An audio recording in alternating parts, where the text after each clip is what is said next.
Hey, what is up, sports fans? We are back for another episode of The Fan in the End. I'm your host, as always, Stephen Rochelle, the big man to the right of me, Mr. Ben Troop. A little change of plans. Obviously, we thought we were going to have Jumaine Jones on this evening. We were going to be talking a little basketball, but I'm not sure what happened to him. We'll get him rescheduled, get him on here for you guys. Doesn't mean we're not going to talk a little basketball because everything's crazy right now in the NBA. Obviously, middle of the playoffs and things of that nature. I want to get your thoughts on this one real quick, big guy. Did you see what happened at the end of the Bucks in Indiana series where Therese Halliburton's father got head to head with Mr. Giannis, and he's official. The Indiana Pacers officially said that he is officially not allowed at the stadium for home games, for road games, for the foreseeable future. Now, obviously, we already talked about how strict it should be on that courtside situation to be allowed to be anywhere near the court and things of that nature. And Therese Halliburton that absolutely abused that privilege and damn near started a Malice in the Palace part 3, and it's not a good look. It's not something that. And here's the other thing, man. Could you imagine sitting Therese down and be like, "Listen, man, you can't bring your dads to the game no more. He can't come. We have to ban him." That's even a tougher conversation that you have to have with your athlete. Like this dude's, Giannis is at work. How'd you like it? One of your rival X, Y, and Z's coming up to you, harassing you at your job. It's not a fun environment, man. I want to get your thoughts on this. Do you think it was the right thing to do? And what was going through Pop's head, man? I think it is the right thing to do for two reasons. Tyrese Halliburton. He's a really, really, really good player. Really good player. And to defend his dad, John, I don't think the dad, John, meant it to be what it became. But you know how it is, Steven. Listen, if I lost your emotion, man, you feeling yourself. Very high. Yeah. I'm high strung. I need time to think about it, right? And the thing about Tyrese's dad, you're gonna get great seats. And just because you got floor access, you're not supposed to use it for that. You're not supposed to be coming up to players on any team. You come up to Tyrese, you say what's up to your son, you go back to your seat. Because here's the thing, right? If Giannis would have really went off, which he didn't, what is Mr. Halliburton gonna do? It's like now he did come out after the game and apologize because Tyrese didn't know this happened. So he didn't know what happened till he got back to the locker room. He like, wait a minute, my dad did what? So he apologized. He called Giannis. His dad reached out to Giannis. But I give Giannis a lot of credit. Giannis is very, very, very restrained because what people don't Giannis is a big man. He's not big in size. He's 7 feet tall. He's a big man. And you see how he's looking way down at John Halliburton, face on him. And sometimes a professional athlete has to have so many boundaries, so much restraint, so much poise, even when they don't want to, whether that's dealing with fans, other players, other coaches, the media, the viewing public. A current player's daddy walked up in my face. It don't matter why he did that. He walked up in my face, and I'm like, because here's the thing. Take away sports for a second. We're men. Don't be running up on me, man. And Giannis was talking about that after the games. Steven, think about it. You have children. I have children. They play sports. Just say your child playing sports. Just say they didn't have the best game, and an opposing child's father walks up on you. Well, I'm not in the best mood right now for you to be walking up on me, and I get it. Now, I'm always thinking about my child. I'm always thinking about their reputation, my reputation, our family name.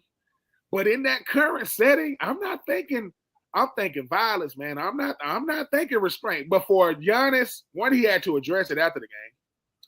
But then he was like, look, man, he said, I like Tyrese. I think Tyrese is a really, really and I want to say this was either after they put Giannis them out or the game before they put him out.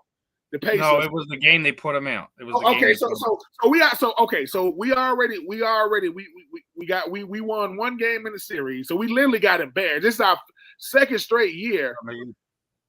What's up? Mickey? Mikey? Is that Mikey? Yes, Mickey, I'm sorry. Mr. Mickey Delaney. Appreciate you hopping in the chat there, brother. I would. This is the second straight year I want to say Giannis and company has got bounced in the first round. So he's already frustrated. I'm the franchise player. I'm a former MVP, and we out to an Indiana Pacers team. Like the Pacers put us out. Yeah.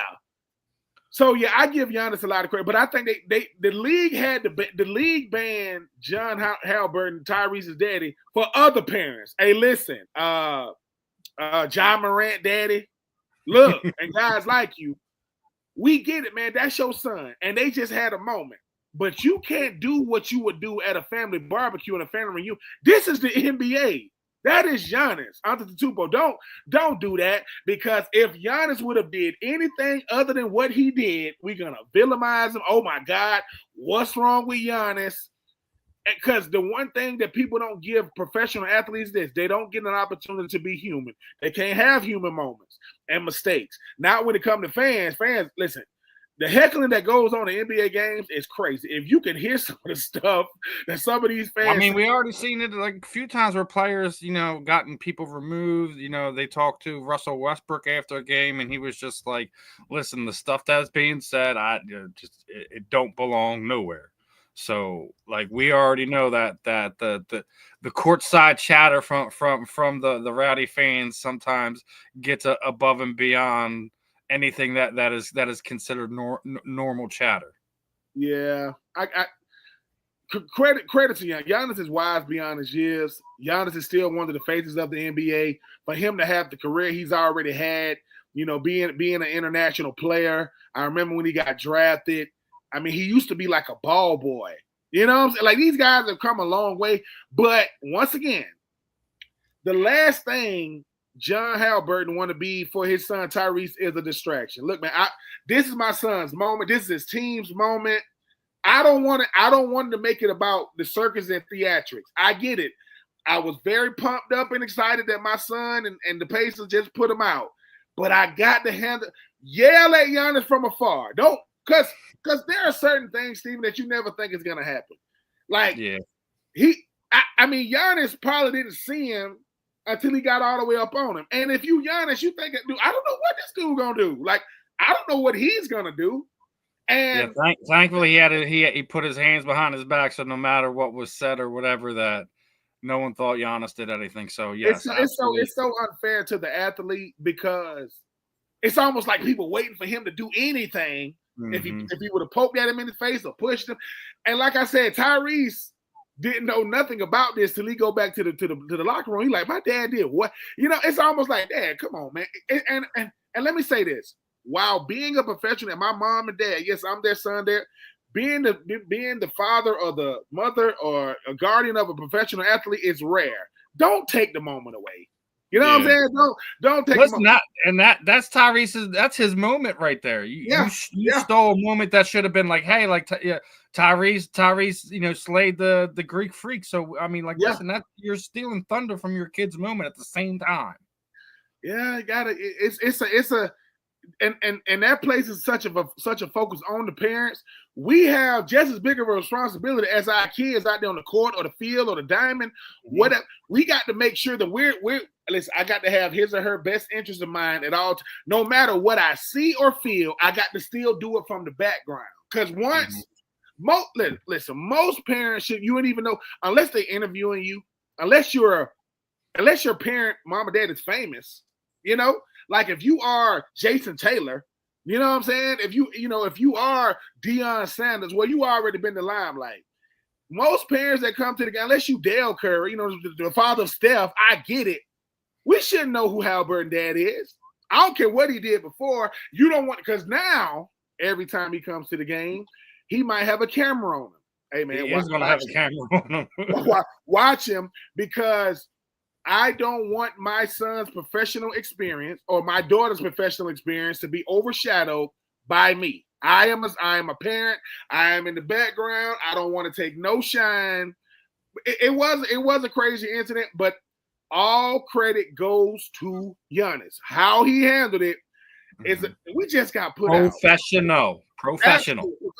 Professional, even in the most inopportune moments. But yeah, man. Hopefully in the off season, which is the NBA do a good job of this. Hopefully Halliburton and his dad and Giannis, they all get to sit down and say, "Look, man, I just want to I want to apologize to you publicly because it happened in the public. So I don't want to do the private apology when it was a public confrontation. So, but I do credit Giannis, and I also credit Halliburton's dad because before they banned him, he even said, "I'm not gonna go to no more of the games because as soon as I come in the arena, people gonna have fat heads of me.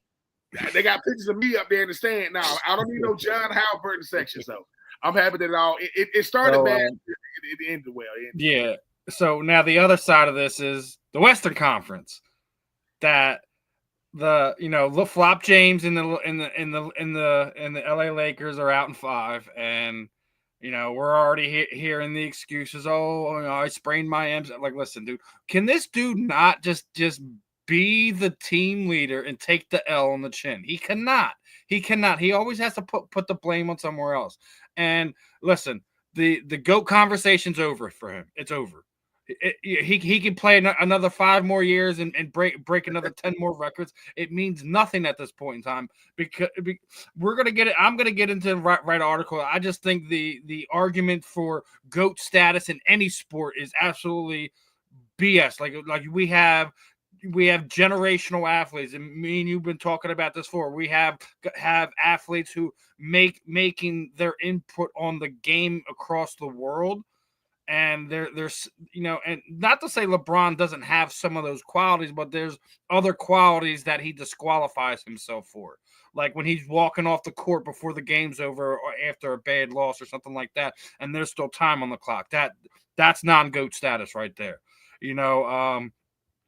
Some of the stuff like this we see, like I know the logo is pretty funny, but when he's sitting there saying, "Oh, I used to play football. I'm ready for the physicality," and then he does stuff like this.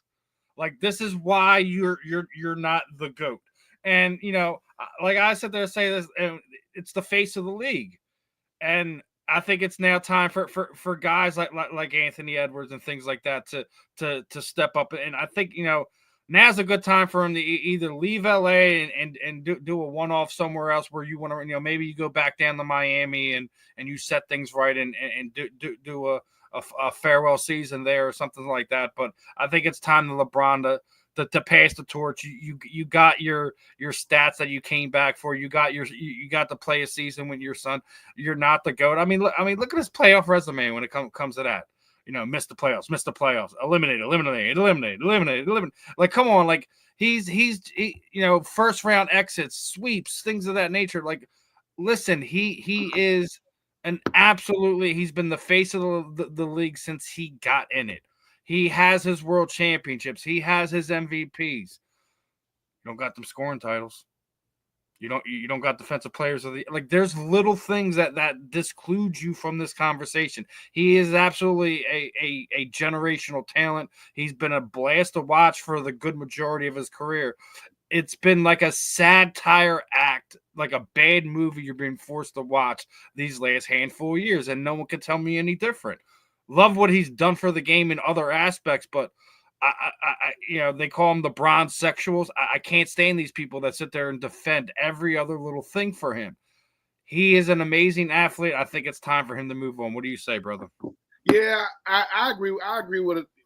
Like everything you said, because at a certain point, your legacy is cemented, and you can't really do anything else. Even if LeBron is making a deep playoff run, and just say he gets another chip, okay, it's. The National Basketball Association has had some players that we'll never see again. We'll never see another Wilt Chamberlain. We'll never see another Kareem. We'll never see another Mike.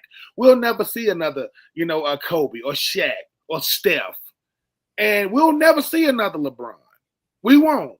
And I think the thing about LeBron is LeBron, arguably the greatest number 1 overall pick ever in the NBA with what he's done. Mm-hmm. Won on every team he's been on. Won in Cleveland, won in Miami, won with the Lakers. And I think LeBron has beat the hell out of Father Time. He put him in the corner and beat the he is the Cal Ripken Jr. of basketball. He is the Iron Man of basketball. Absolutely. He is. But I'm a firm believer when it comes to this in legacy. Legacy in sports is like being a boxer. You got to know when to step away. Like the greatest thing about the game of any sport professionally is I walked away and I could still do it. Not the game retired me. The game has passed me by. LeBron can say what a lot of people can't say. I started every year. I never came off the bench. I was always a key contributor. And I left the game. I never thought the Kareem scoring title would ever get touched. Never. Because of how many, and he did it. We didn't think someone was going to play more than 20 years in the league. Exactly. So I think I do agree. It's like when LeBron says, I'm going to think about my career, there's nothing else outside of wanting to play with, your Bryson, your son, your other son. It's like, you got to do that. You got to go on the court with your son, Bronny. Like, you got some milestones. You won Olympic championships. You won the only championship in the freaking bubble during the pandemic. It's like there's nothing people say you haven't done. And the GOAT conversation to me is always going to be subjective because, to me, the GOAT of basketball is Kareem. That is the GOAT. And because Kareem has never not been the truth. High school, college, pro. But the thing is, when it comes to the GOATs now, Michael Jordan, I'm going to keep saying this. Kareem was in the class all by himself. When Michael came into the league, Steven, it was two coasts. You had Bird, you had Magic, and then he was that guy in the middle. Now you don't even got that no more. You don't know who. No, you don't know who play for these teams now. But I do agree. LeBron, to me, can only tarnish his legacy because people are gonna judge you for everything you do. Mm-hmm. You live as long as you play, you living off what you've done and what you're doing. And I think for LeBron is look, they got Luka. Luka is obviously the future of the Lakers. They got rid of AD. Yes. And for LeBron, he get to say, look, man, I played with Luka. I'm the reason why Dwight Howard and Anthony Davis and Chris Bosh and Kyrie Irving and all these guys got championships.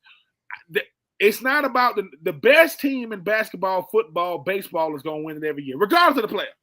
The best team is going to win it. And for LeBron, you got to say you went to 10, 11 finals. Dude, like, that's a lot of freaking finals to go to, regardless of what your record was. I think now, Stevie, LeBron has to say to himself, look, man, I'm an active billionaire as a freaking basketball player. I got a production company, right? I got the shop. I signed a lifetime contract with Nike. Lifetime. They're gonna pay me for as long as I have breath in my lungs, right?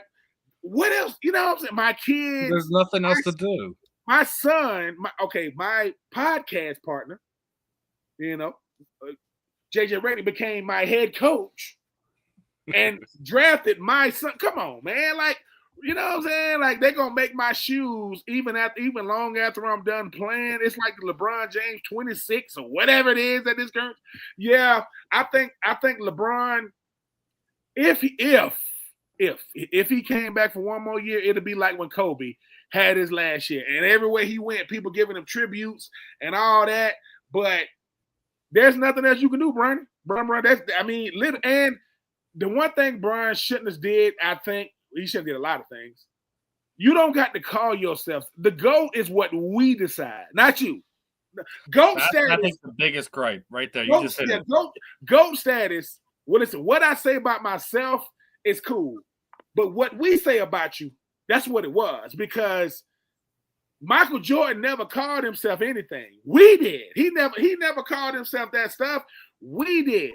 And I think for LeBron, we live in an era to where now, man, I'm this, I'm that. No. No, you're not. No, you're not. We decide that. And listen, and it's supposed to be subjective. If there's a Mount Rushmore for basketball, LeBron is on it. No doubt about it. Can't take that away from him. He's definitely top 5. Yes. But Michael James Jordan or whatever his middle name is. You know how many young players saw The Last Dance, it was like, God, and that they only took, that's like Michael Jordan is the only player used to do. He used to have videos back in the day, like "Come Fly with Me" in the air. This is about him just playing basketball. Like that's it. Like so, I do agree. LeBron is a treat. He was a treat. We are gonna miss him when he's gone, but at this point, man, it'd be a breath of fresh air. You just padding your stats, man. You just say how many points and rebounds you can get. You've been an all-star. The only time you wasn't an all-star, I would say, is maybe your rookie year or something like that. But you've been a first team. You got the most first-team All-NBAs. You've done it, man. You've done it. And now, so, yeah, I do agree. So, but I don't want to – the flopping and all that stuff. Come on, man. You spend $10 million on your body every year, man. Get up off the ground, man. It's nonsense. Michael Jeffrey Jordan. Yes. Oh, Michael. I'm sorry. Yeah, I'm sorry. So yeah, Michael Jeffrey Jordan. I call him. Yeah. But now we were just talking about Shaq. I don't know if you've seen this. He is now the Sacramento State men's basketball general manager for another thing that Shaq's getting himself involved in. Yeah, he's definitely doing that pro bono. He's doing it pro bono. Oh, he is doing it pro bono. I don't think he's doing it pro bono, and the reason why he's doing it pro bono so he can do what he wants. Look, I'm the general manager by job description, but this is the same Shaq that used to call the Sacramento Kings the Sacramento Queens. I remember he used to do this stuff. I think that kind of stuff is great. Him being that, I want to say Steph is the general manager for, for Davidson, and Trae Young is the general manager for Oklahoma. I love the fact that these players are doing this. I just hope that they're going to use their celebrity, their reputation, their resources to bring in funds and exposure to these players and teams. And here's another, if you Shaq, hey man, you gonna have a Papa John's on campus? I mean, you gonna have, I know he got a chicken spot and all that. I'm just saying, I mean, what's up? You gonna have that, you know what I'm saying? Sacramento is the Sacramento thing, and Sacramento is the capital of California. So Shaq trying to be a sheriff in Georgia. He's a DJ, right? He's done DJ events after Phillies games here in Philadelphia. So yeah, he's still DJing. No. I listen. Shaq said when Shaq DJ, man, I said, dude, how big is this crowd? Good Lord, like it's like 50,000 people. Look, if you are Shaq said something when he first got drafted. He said somebody came to him and said, "Big men don't sell. Big men don't sell." That's what he was just saying, Penson. That he was he's a sheriff. He's a sheriff in some county, and think about this. If you sitting on the side of the road, and I was like, "Whoop whoop," and then you look back, and then you see Shaq walk out, like, "Well, damn, I'm in some stuff." License registration. You like, oh my God. Why am I talking to a kneecap? Yeah, you know what I'm saying. I'm like, I have heard. Shaq, I've heard how generous Shaq is. Like, he is, man. Like, dude, he'll go to Walmart sometimes and just find people out, just be like, "I got you. What do you need?" And that's how it should be, man. Talking to people, like, find out what's going on, what they really need, not what they were there to afford. And of course, man, Shaq is a. Listen, Shaq that's a once in a generational person. The hell with the athlete part of it. Yeah, person. Yeah. He Shaq. I mean, it's not like Shaq can go somewhere and blend in. It's not like Shaq can't go to the game and go, "Don't nobody see me." Yeah, Shaq. So hey, I'm happy that he's added something else, and who knows, maybe other former professional athletes, male or female, regardless of sport, will lend their celebrity to these general manager positions, and hopefully it brings the exposure and the money, resources, and facilities to these players, both male and female as well. Because, like I said, Sacramento State, that's gonna be crazy. Shaq walking around. Yeah, well, Mike Bibby's the coach there, so I mean, okay. So he still has a little connections and things of that going on there. So. And then you're talking about like exposure and stuff like that. You see how much Caitlin Clark's freaking card is now? Are you like serious? What? 366,000. I mean, you know what? I will say she deserves it. She deserves she it. does. She does. Caitlin Clark is boxed up. Caitlin Clark lets you know that championships are a byproduct of what the team does. Superstardom is not. She is a superstar. Like, I mean, the whole world knew who she was coming out of Iowa. She was the leading scorer in women's college basketball in 3 years, mind you, in 3 years, and she's good for business. I mean, she puts them in the seats, and Caitlin Clark and Angel Reese and all and that draft class, they really changed the WNBA because now you're talking about chartered flights. Hopefully the salaries go up. And the thing about the salaries is one thing, but it's like the reason why the salaries they're in the red. They're not making enough money for the salaries to go up, which I know, but hopefully Caitlin Clark and that generation of players and the players that are the veterans pretty good. Yeah. Even this draft class is pretty good, so I'm interested to see how it. Yeah. What's the young lady name for UConn? Went number 1. I forget her name. She's nice, and I will say this: Gino, a head coach at UConn. I apologize. Let me go ahead because I got caught up in the Dawn Staley soccer, and Dawn Staley is amazing. I mean, she is amazing. We forget how great Gino is. Gino been winning when Pat Summitt was still alive. When it was UConn versus Tennessee, then here come Baylor, here come So I think for Gino's like, look, man, and he was throwing a jab too, because Gino was saying, yeah, man, you win a couple of championships, and people give you statues outside the stadium. Gino was saying, I ain't got no statue. Because I'm still coaching. I mean, I think Gino got like 11 or 12. Sue Bird, Diana Taurasi, Brianna Stewart. You name Amaya Moore, some of the greatest women's basketball players. They used to come through UConn. I think Gino said, man, they're going to still keep coming through here. He just wants it up another. And UConn did not beat South Carolina. They drugged them. That was ugly. It was, man. It was so bad. You know how a game is so bad? You stop watching it, man. Turn it off. Just turn it off, man. And speaking of taking shots, I got to take a shot at your Dirty Birds. You realize how many times y'all been fined over the last few years, brother? After this past episode with the crank calling, that's the 4th time y'all been fined in the past 5 years. I mean, got Dirty Birds. I mean, you know what? I will say this. What's the saying? If you ain't cheating, you ain't trying, right? Yeah.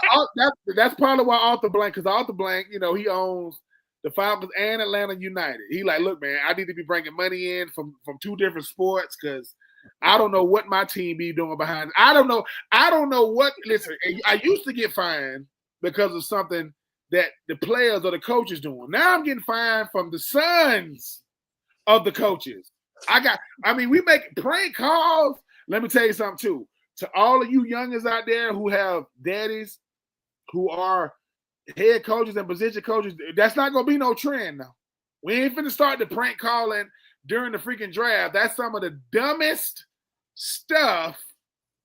And you talk about entitlement.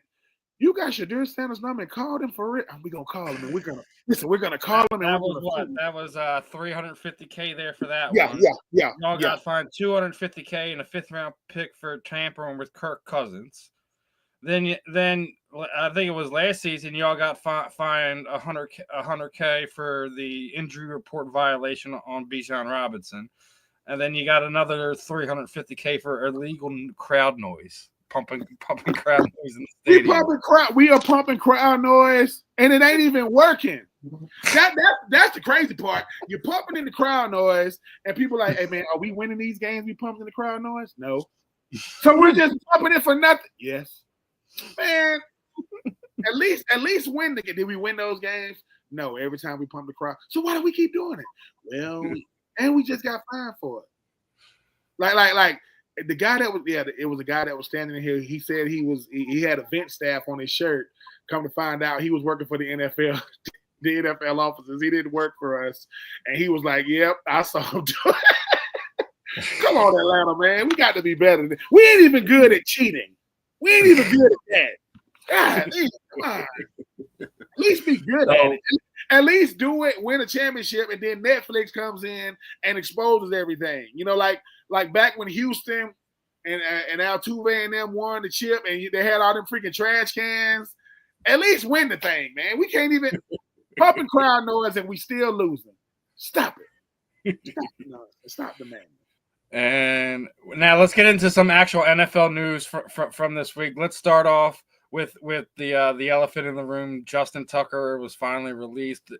Anyone that knew what was happening towards the middle toward the end of last season, one, that he was in a superior funk and no one knew what was going on, and then the allegations that he is now the Deshaun Watsons of Baltimore.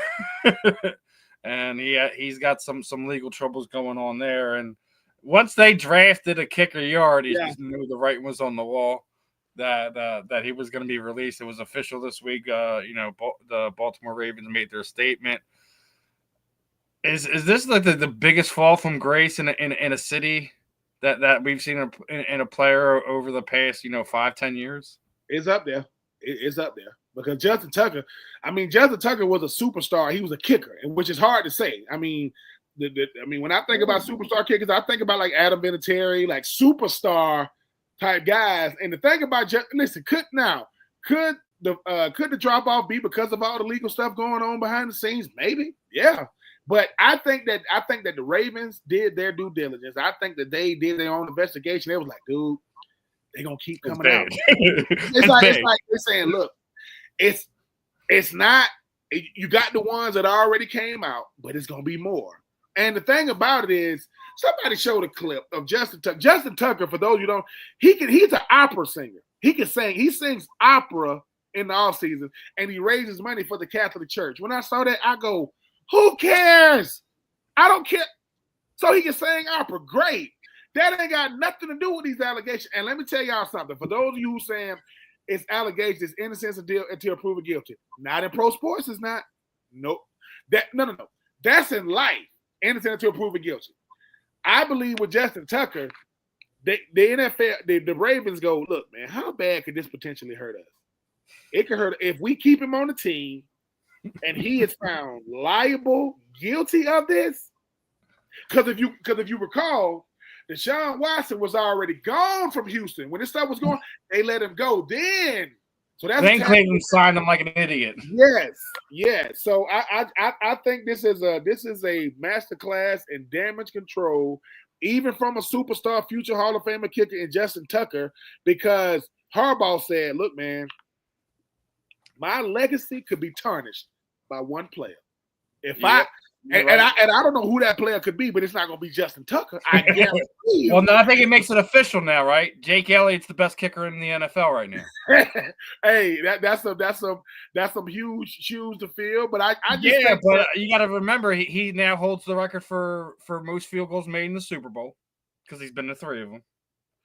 He had the winning points kicked against the Patriots. In LII. So, and he has the second longest field goal in NFL history. I think because Justin Tucker's gone that Jake Elliott. Elliott is definitely an elite company, and I think the thing about it is now all eyes gonna be on the kicker for the Baltimore Ravens. Every time he kicked, every time. Man. He's got some cleats to fill that I don't know if his feet are quite big enough yet. I was about to say because Justin Tucker, he was about as clutch as I've seen some clutch kicker. He was automatic. Not just clutch, like he would hit him from ridiculous yardage. I think he might have the most 60+ yard field goals in NFL history. He does. And I think he has the highest. I want to say he got the highest field goal made percentage in NFL hit. Like Justin Tucker was like he was a weapon. Like he was a weapon for the Ravens in a way to where when he missed, people like what and I think the thing is, because no one knows what Justin Tucker has to do in his private life as far as like legalities and lawyers or whatever. The Ravens are like, look, man, we on a Super Bowl run, man. We got Lamar Jackson, you know what I'm saying? We got Derrick Henry, you know what I'm saying? We just added DeAndre Hopkins. you know, we got Zay Jones. We don't got time to be dealing with it because Harbaugh really said, Harbaugh already came out and said in a statement, we released him. It's a wrap. I don't want to talk about Justin Tucker anymore. We wish him the best, but he's no longer on the payroll. That way, anything that comes out now, it will say former Baltimore Ravens kicker, not current. So that's the nature of the league, man. Yes, sir. And the other side of it is we woke up this morning and Pittsburgh Steelers fans are crying and Cowboys fans are now thinking they're back in contention again because George Pickens has been traded to the Dallas Cowboys and Pittsburgh fans got to be wondering what the bleep is going on now. Yeah, last year, 2024, George Pickens showed how great of a player and athlete he is and how much of a diva he is. He showed it all. And George Pickens, right, he was too young to even see the writing on the wall when DK Metcalf, because guess what? You don't have two number ones on the team. You only have one number one. You got a Batman, you got a Robin. Well, you were Batman until Batman arrived. DK Metcalf just got traded to Pittsburgh. Yeah. I don't know what I'm trying to tell you. And it's like, if you are Pittsburgh is trying to get back to, we just want Hines Ward and Antoine Randall L type players. We don't want Antonio Brown type. We want Antonio Brown production. We don't want Antonio Brown antics. And I think the thing about Pittsburgh is, the Rooney family is like, look, we known for defense. We known for hard-nosed football. We ain't known for all these theatrics. And as great of a player, I think the best deep threat in the league is George Pickens. The way he get them 50-50 balls, but it's the other stuff. He ain't really playing today. He doing all kind of crazy stuff with these DBs. So, hey man, the circus need to be in the circus. Where's the circus at? Dallas. That's a circus. The circus. I'm gonna send him. Now here's the thing: CeeDee Lamb is incredible. Now you finna pair him with if George Pickens keeps it strictly about what he does on the field, they're gonna be really, really good. They're not gonna be Philly. I'm gonna say. let me say this again because people go. Y'all not beating Philly. Dallas ain't a dumpster fire, but it ain't far away. It is not far away from that because I don't care what your offensive production could be. People are like, oh, look at their lineup. Look at what they could be. Have you seen Philadelphia? Okay, so all I'm saying is I think it's a great. Jerry Jones said before the draft that he got some big trades coming either before the draft or after the draft. So that's a big splash. Big splash. We got to see how they go in jail because Dak is Dak, right? Okay, got it. The Cowboys still the Cowboys, right? Okay. This is either going to be a really, really good thing for Dallas or the laughing stock of everybody not named Dallas Cowboy fans, which is me. I'm looking forward to saying this thing could blow up because the thing about a guy like George Pickens is, risk versus reward. The reward could be through the roof, but the risk is dangerous. It's scary because he's bringing a mentality to Dallas, but I don't know if it's the mentality that they want all the time because I saw CeeDee Lamb, in 2024, kind of have a flare up after the game, and he apologized. Said, whoa. I don't want to be that. I don't want to be a diva. Like I've already signed my new deal. I'm the guy. I'm wearing them 88. They say in Pittsburgh, all Pittsburgh Steelers teammates say, man, he's a great teammate, man. Yeah, but you can't be a great teammate with the antics. Like all of it is included. You can't say he's a great teammate when he's doing his thing, but when he's not. No. Great teammates are great. Max Crosby is a great teammate. Period. George Pickens is a great receiver. I don't know if he's a great teammate. We gonna see, because guess what? He just traded that black and gold for that blue and silver, and he traded for that star on his helmet. And if it all goes bad, it can go really bad. Like I say, if he don't like certain DBs, wait till he play Philly. Just wait till he play Philly. And Here come, man. And speaking of Philly, I want to get to two more points before we have to relent to the to our team on the back end, as they got a few programs popping in tonight. I've been talking about this for a while, that Mr. Fletcher Cox had bought an ACO Raceway, and he is now officially a pro street drag car racer. And he's doing his thing, man. Like we talk about guys making sure they got stuff to do post career, but what Fletcher Cox is doing right now is something you definitely have to look into, and you have to respect it, man. He's his retirement plans have officially been revealed. He's taking care of his family, and he's got his Team Cox race car team, and he's a top fuel race car driver now. Out of all the people, would you have thought when he retired that this is where Fletcher Cox was going to take his career? No, absolutely not. But I think for Fletcher Cox, the thing about you, when you leave the game of football, you still don't lose that competitive edge, that competitive spirit. You want to replace it with something that doesn't require your physicality, because football is all about mindset. It's all about structure. It's all about, the physicality of it. It's in Jersey. He has something that, one, he has to grow in. Like, he has to make a name for. Yes, I'm Fletcher Cox, but I got to make a name for myself in this environment. Number two, it's fast cars, baby. We racing fast cars, and we going in a straight line.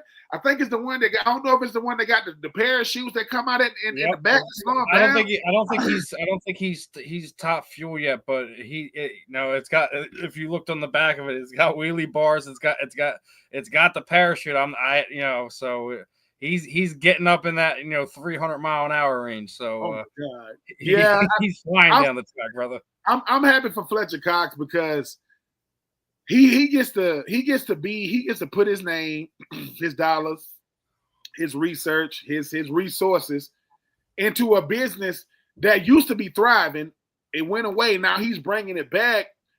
Former athletes want to be owners, man. The former athletes want to say, hey, man, I want to know if I've been an ambassador for a league. Can I be the face of a league?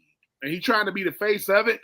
And you already know how this is going to – we were talking about before the show, Steven, how soon is it going to be Kevin Hart racing team? Will Smith, Mike Trout racing team. We already got Tony Stewart's already made his way over to the top fuel race car circuit. Him and his wife have a team and things of that nature. So, listen, the more the merrier for me. Like, I love to see stuff like this. It's fun. It's great. I can't wait to see what Fletcher Cox does with ACO Raceway. When I was in my 20s and my teens, I used to go up there all the time. It was a great place. I'm looking forward to see what else he kind of develops into it. But that's not the only Eagles news of the past week. We accepted the 5th-year option for Jordan Davis, so he's going to be continuing to give him running backs nightmares, regardless of sack numbers be damned. And my preseason prediction is blown up in my face, as Dallas Goedert has restructured his contract and will be here through 2025. He takes $4 million less. It's going to be, you're able to keep that. So I guess the whole Pitts to Philadelphia thing dies on your end too. So you get to keep Kyle Pitts down there for another year to help Michael Penix Jr. continue to find some good targets there. So the tight ends are staying in our respective backyards. Dallas Goedert is going to continue to give the NFC East headaches for the at least the next year or so. Do you think this is also signs that just like Mr. Jay Sweaty restructured his contract last year to stay here for another year and then walk the following year? Do you feel injuries will probably do the same thing to Dallas Goedert? I hope it's not injuries. I appreciate the front office, Howie and company, giving Dallas a chance to stay in Philly at least, for another year. The culture in Philly, he had something to do with it. He didn't have everything to do with it. And just like we was talking about Giannis being professional about it, Dallas, man, he ain't made no waves. He ain't said nothing in the media. He ain't said nothing to the fans or anything on social media. Dallas has been in the league long enough to understand, listen, man, it's just the nature of the business. Obviously, I want to be in Philly. Obviously, I want to stay here as long as I possibly can. And he created value for him. He created value for himself by being a trading piece. But Howie and them came to him and said, look, man, we're going to have to restructure this thing. And he was like, I get it.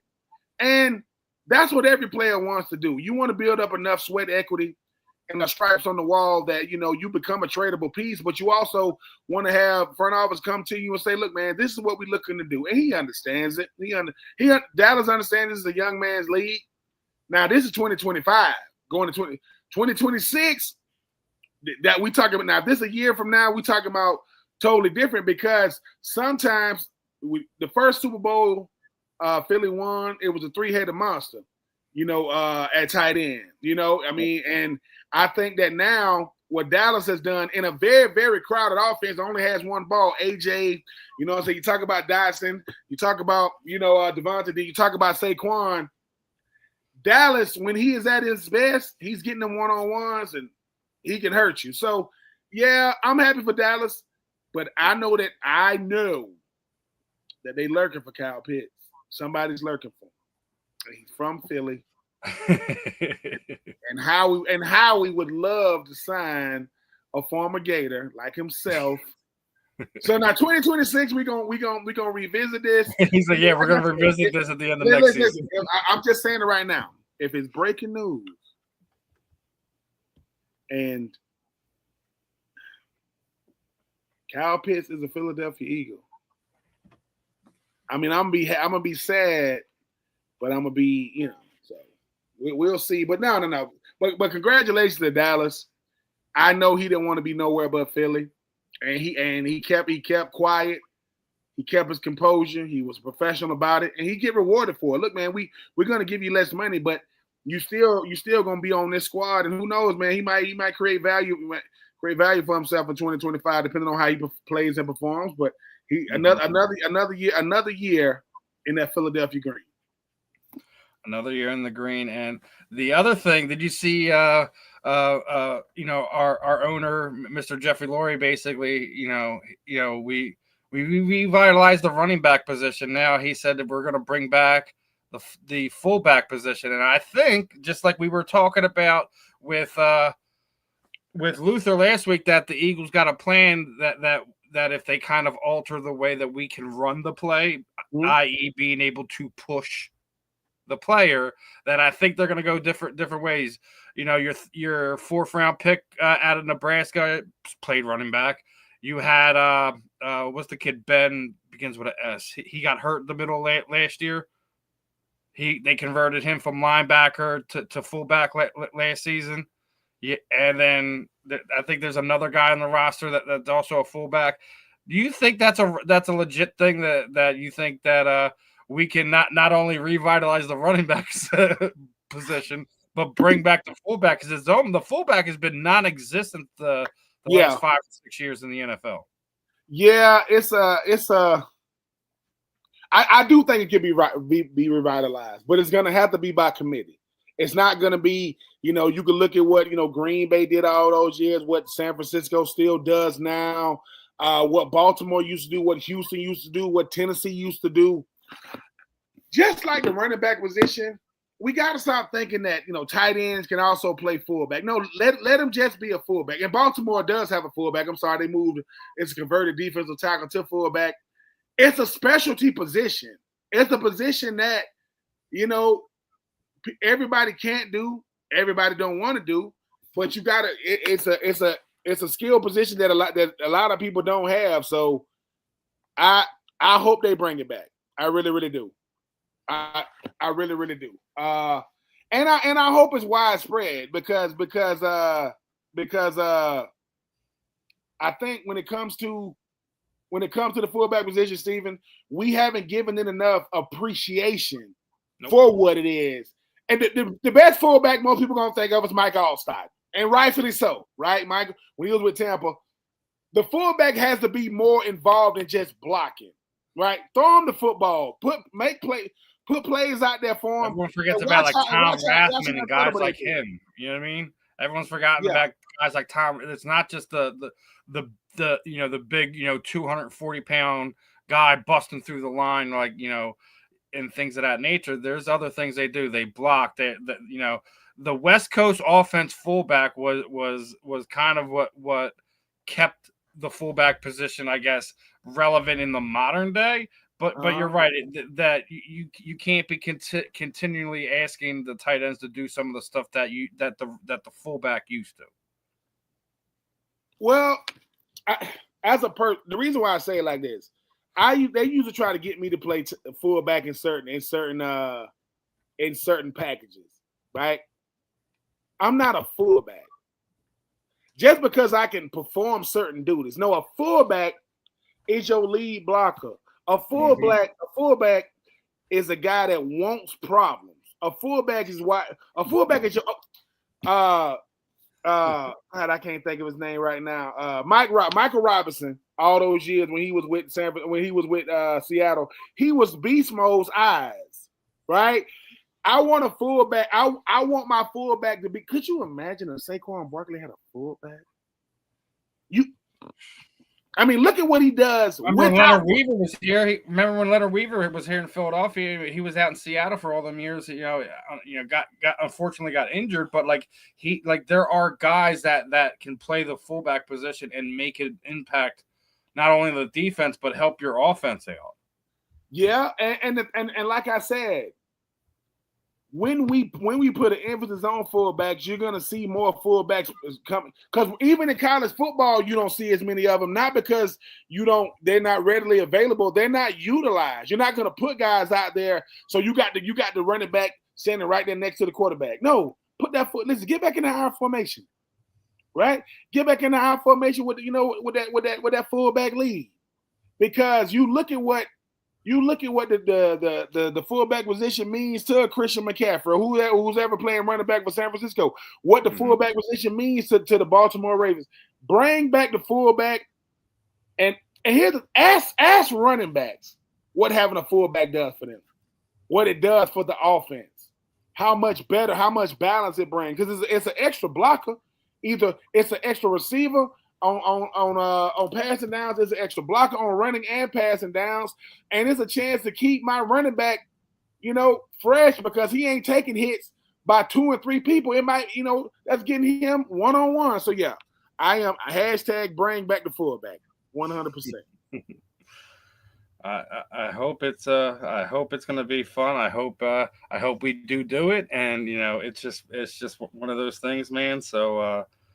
It's going to be interesting to see how it plays out. It's going to be interesting to see, what happens the end of this month if they're going to amend how the Eagles can run the quarterback sneak, aka the tush push, however you want to call it. But other than that, I guess the last one is we're getting within weeks of the schedule announcement. Who would you like to see kick off the season? Would you? Obviously, I think it's going to be the Eagles. I think the Eagles are going to be playing Thursday night when we kick the season. The kickoff should it be the Commanders? Should it be the game? Should it be a rematch with Kansas City? The Packers are on that list. The Bills are on that list. What? We're already talking about the Cowboys. That would still be. I'm about to say, let's get it started. Give me Eagles Cowboys. Let's kick it off. Y'all think Eagles got real optimism. Dallas got fake optimism. The Eagles are the best team. The Dallas is just a team. Give me Philly, Dallas to kick off the season, and let's do it. Because sometimes I remember either Philly Cowboys or like Philly Detroit or Philly Kansas City. Yeah. I want. Give me two teams that don't like each other. It's gonna be Philly versus somebody. So I would say Philly Dallas. Dak versus I don't think Jalen. It's gonna be Philly Dallas because they normally put that big divisional matchup. Super Bowl rematch then, like you said. I think you already said it. I think it's gonna be I think it's gonna be either Eagles Lions or or Eagles Buffalo. It Oh all my depends God! on Now you said Eagles Buffalo. Now I'll take that. I'll take that over any because that's Josh Allen. That's Jalen Hurts. Yes, I want prime time Jalen. right there. Yes, I want Jalen Hurts. And let's not remember, we've already seen that. And Jalen had an epic last drive to seal the game where he ran the ball in when they were wearing the Kelly Greens. So it's a kind of little revenge game, and it's also it has so many implications. Considering Buffalo was another one of these teams that were trying to ban the tush. I think it has storylines that makes you want to listen. Look at Sean McDermott and tell him. Look at Sean McDermott and yell out, tush, push. You don't got to like it. Y'all did it. And Jalen Hurts has a hit list, and on his hit list is teams and quarterbacks. And listen, he already got. I got Patrick Mahomes twice. He's got all of them. All the big quarterbacks he's got wins over. Josh Burrow beat him. Lamar Jackson beat him. I mean, Patrick Mahomes. He has not only beat him in the regular season, but he's beat him in the Super Bowl. So it's like everyone that one of these guys that they kind of put up there and sit there and says that's above Jalen Hurts. Jalen's beating them all, every single one of them. Yes, and Jalen and let's call it what it really is. Jalen is like, look, man, if we really looking at it in a vacuum or not in a vacuum, y'all ain't better than me. Better stats don't mean you a better player. No. Because I got the one stat that matters the most, winning and winning. But there's only one player got a better winning percentage than me since he came in the league, and that's Patrick Mahomes. Who's number 2? That would be me. And I got a super duper bowl. I got 2 NFC championship games. What does Josh Allen got? No AFC championship game. Lamar Jackson, Justin Herbert. Yes, Joe Burrow got an AFC championship game, and yes, he got a Super Bowl appearance, but you don't want to win the AFC and lose the super duper. I won one and lost one, but guess what? I'm not living off who I used to be. I can only live off who I am. Let's jump it off. Buffalo versus Philly. You got the brotherly shove versus the brotherly haters over there. Y'all, God is haters over there in Buffalo, man. Let's see. Let's see, and let these sidelines be star-studded. I want to see former Eagles over there. Give me Randall Cunningham and Donovan McNabb, right? Let Michael Vick, Vince Young be over there, Javon Curse, Brian Dawkins. Let them all be over there. Buffalo, hey man, go get Jim Kelly and company, man. Go get Bruce Smith and Thurman Thomas. And listen, go get all them guys that went to 4 Super Bowls and never won, and let them say, hey man, this is what a winner looks like. Because guess what? This could potentially be a Super Bowl preview. It could be that. But if it is a Super Bowl preview, Jalen was like, hey, dude, you're not going to beat me when it's for everything. When it's for all the marbles, because I'm built for this. And I already got another commercial ready. When I win another one, got another commercial ready. But, yeah, I think that's the one. Eagles, Buffalo to kick off the season, Josh Allen. And you just talked Randall. I don't know if you heard this, right? That after the Super Bowl, Randall Cunningham, texted him and said, "What I didn't fulfill, I'm fulfilling through you." Like, I mean, that's what we talk about. Like that Jalen is making some of these guys that have already been here kind of feel like they're living vicariously through him. Of course, and that's it. Just shows the type of person Randall Cunningham is to say that, to say, look, man, my plan, I gave it all I had, right? I shouldn't have any jealousy or envy towards you, man. I want you to do well. Sometimes I took it as far as I can take it.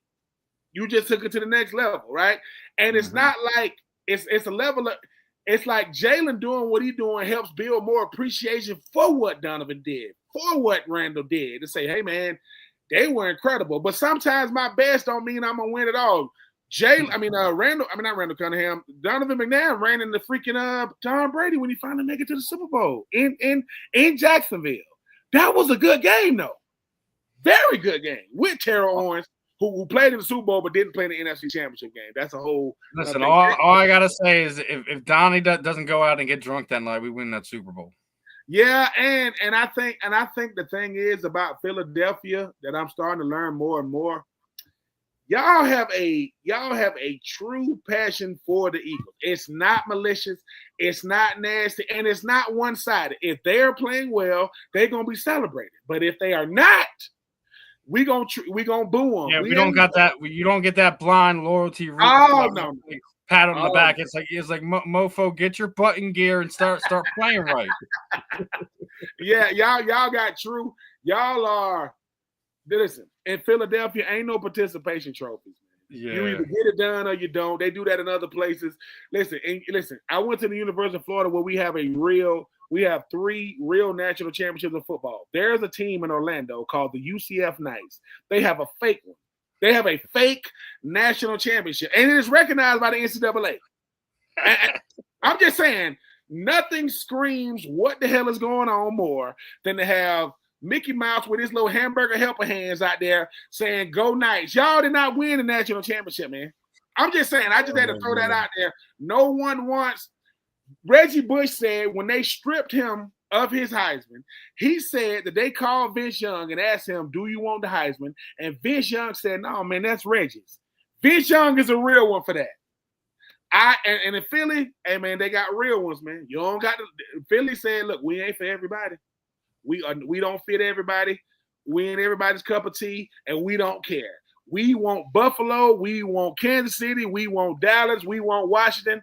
We want all the smoke. We want it all. We got the fourth hardest schedule in the NFL, and we want all the. We don't want no excuses. I'm glad. Like as I was saying, leading up to the Super Bowl, we got Kansas City. No excuses here. You ain't gonna sit there and say we won the easy Super Bowl, but we got a few minutes before Mr. Scott's hopping on here with Steve Holman in a few minutes. So, guys, even when we hop off of here, make sure you guys stay on and listen to what Scott's got to say. Last thoughts and words before we hop back into this next week, my friend. Stephen, man, it's always a pleasure being on with you, sir. I mean, and I got to say this to the listeners. I'm a Birds fan. I'm a dirty Birds fan, but I'm honest.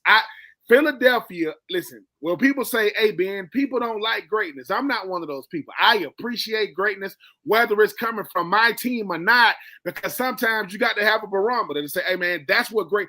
It doesn't mean I got to know what to aim at. It doesn't mean I'm going to hit it.